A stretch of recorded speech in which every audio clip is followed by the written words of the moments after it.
District reporter Sanghar Mahmood قائم خانی کی رپورٹ کے مطابق ضلعی پولیس سانگھڑ کے افسران کا اجلاس۔ سنگین جرائم میں ملوث ملزمان کے خلاف سخت کارروائی کی ہدایت۔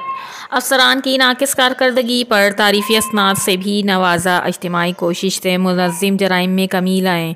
ناکہ بندی، سنیپ چیکنگ اور پیٹرولنگ کے نظام کو مربوط اور مزید مؤثر بنائیں۔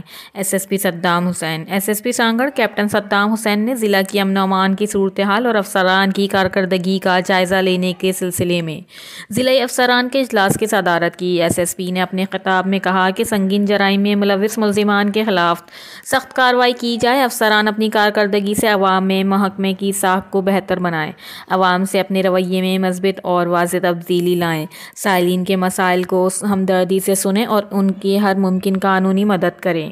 منشیات، گٹکا فروشی، جوئے اور دیگر منظم جرائم کے خلاف ٹیم ورک کے تحت کریک ڈاؤن کا تسلسل برقرار رکھا جائے۔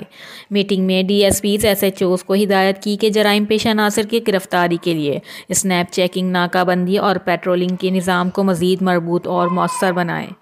میٹنگ کے دوران افسران کی ناقص کارکردگی پر ان کی سرزنش کی، جبکہ بہترین کارکردگی پر ایس ایچ او سانگھڑ ثناء اللہ Panhwar, S H O Shahdad پور دیدار حسین سولنگی اور ایس ایچ او ٹنڈو آدم امتیاز علی خاور کو تعریفی اسناد سے بھی نوازا۔ ریڈر نے ضلع میں امن و امان کے حوالے سے بریفنگ دی۔ اجلاس میں ضلع کے تمام D Ps, S H Os اور in charge C I A P P in charge و دیگر عملے نے شرکت کی۔ رپورٹر محمود قائم خانی، سی سی این نیوز، سانگھڑ۔